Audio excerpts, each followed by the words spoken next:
Bonjour mes amis, je suis Andrei Lobov, directeur technique de la société de production ressources. Nous sommes arrivés à Tula sur un cartodrome couvert où nous prévoyons de tester une nouvelle version de notre kit pour l'électrification du karting. Avant cela, pendant plus d'un an, nous étions engagés dans l'installation de ces kits sur ce type de véhicule. Il s'agit de karting situés à Sochi et à Moscou.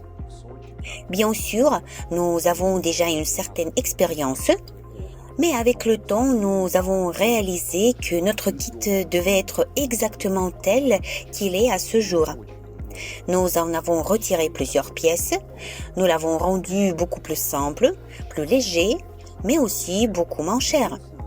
À noter que pour les versions précédentes, nous avions utilisé un moteur DA90S et il a bien fonctionné. Mais maintenant, le DA95S s'impose.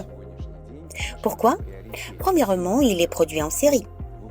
Deuxièmement, ce moteur est déjà installé en série sur les motos électriques de type Liberty, c'est-à-dire qu'une usine en Chine les installe et vend ces véhicules dans le monde entier. À ce jour, ce moteur a déjà fait ses preuves. Nous avons également testé ce moteur sur différents engins. Il s'agit notamment de plusieurs versions de ce moteur pour des bateaux et j'avoue que je suis très satisfait du résultat. Par conséquent, en ce jour, nous allons faire un tour par ici, sur cette piste de karting, et j'aurai un grand plaisir de vous parler et de vous montrer le fonctionnement du moteur et du karting en lui-même. On se trouve sur le cartodrome et le karting a déjà été déchargé. Tout d'abord, je voudrais vous parler un peu de sa conception. La chose la plus fondamentale dans ce karting, c'est le kit avec un moteur électrique DA95S. Nous avons enlevé la transmission par chaîne pour la remplacer par une courroie. Nous avons installé la batterie de 50 ampères-heure et nous avons amélioré la pédale d'accélérateur. La dernière fois, il s'agissait d'un gros appareil que nous avons décidé de remplacer par un dispositif très simple et facile à installer sur n'importe quel karting. Et voilà la pédale de frein qui désactive l'accélérateur. C'est très simple. Un câble connecte tous les détails au moteur et puis les fils d'alimentation sont raccordés à la batterie de 50 ampères-heure.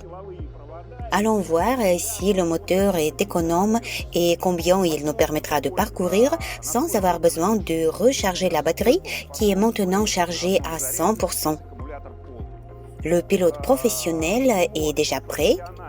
Il va tester le karting et nous dira ce qu'il pense de cette modernisation. En principe, ce projet est très intéressant.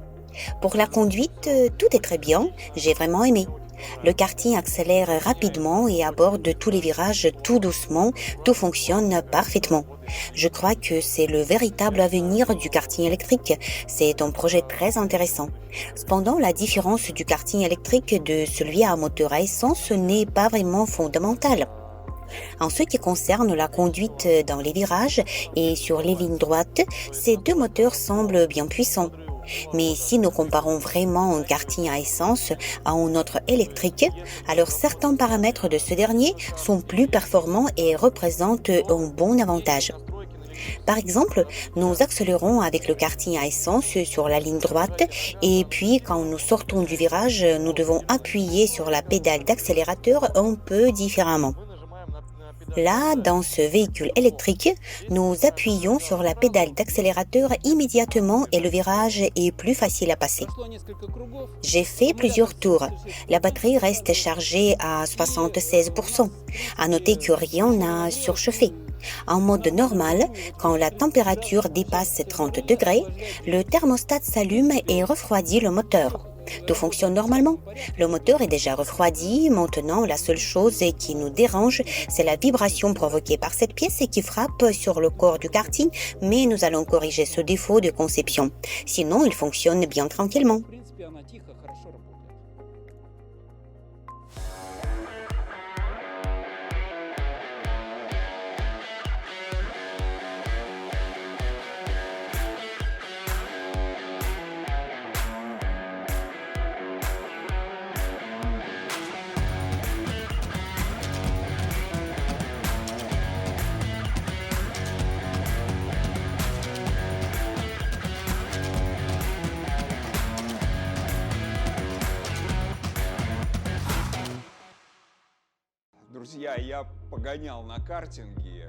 Mes amis, j'ai fait du karting, j'ai fait 2 tours.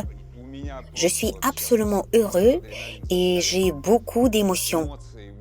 Dans ce karting, nous avons un cadre sportif. Bien sûr, comparé à un Rimo, c'est absolument un autre niveau. Là, il y avait un cadre plus simple.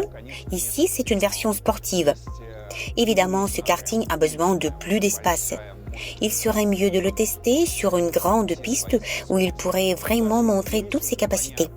Mais même ici, il est déjà clair qu'il est le meilleur de ce que j'ai pu voir. J'ai testé ce véhicule et les pilotes professionnels l'ont également conduit. Par exemple, le propriétaire de ce kartodrome en personne, ainsi que ses instructeurs. Tout le monde n'a que des émotions positives. Quels sont les défauts? Il s'avère que la fixation du moteur n'a pas été faite avec un niveau professionnel. Aujourd'hui, dans ce club de karting, nous avons pu voir comment le moteur est fixé au cadre. Et je peux constater que 2 pièces nous manquent. Il s'agit des agrafes spéciales qui fixent fermement le moteur autour du tuyau. Parce que dans les grands virages, la courbe commence à se cambrer un peu et que vous entendez un bruit. Eh bien, nous allons certainement le corriger. En général, le véhicule est vraiment impressionnant. Il est très léger et lorsque vous appuyez sur la pédale, l'accélération est très bonne et il est facile à contrôler. Cependant, je voudrais remplacer les pneus et installer ceux à bande de roulement lisse pour voir comment le karting roulera. Le véhicule a parfois dérapé à cause des pneus qui ne conviennent pas pour cette piste. Je n'ai pas utilisé la marche arrière, je ne peux donc rien dire à ce propos. Et en principe, je pense que ce n'est pas nécessaire. C'est-à-dire que pour une personne ordinaire, ce n'est pas nécessaire. Le karting accélère parfaitement et je voudrais bien le tester sur une grande piste car ce serait intéressant. Oui, c'est très intéressant, le cadre est léger, par conséquent, il s'agit plutôt d'une version sportive. Eh bien, si un jour notre sport automobile commence à largement utiliser des voitures électriques et organise même des courses, il serait intéressant de voir comment elles se dérouleraient si vraiment les chances des pilotes de ces kartings sont égalisées et ce qu'ils peuvent montrer lors des compétitions. Je pense que la modification viendra à cette étape et nous verrons ce qui se passera à l'avenir. Je voudrais bien tester ce véhicule sur une grande piste ouverte et il est souhaitable qu'il y ait d'autres engins aussi pour pouvoir prendre en compte le poids des pilotes. Pour voir comment le pilote qui pèse près de 100 kg et celui qui pèse 50 kg peuvent parcourir le trajet et à quel point le poids est important lors de l'utilisation du karting. Voilà mes émotions après ces premiers tests. J'aime le résultat, mais voyons ce qui se passera ensuite.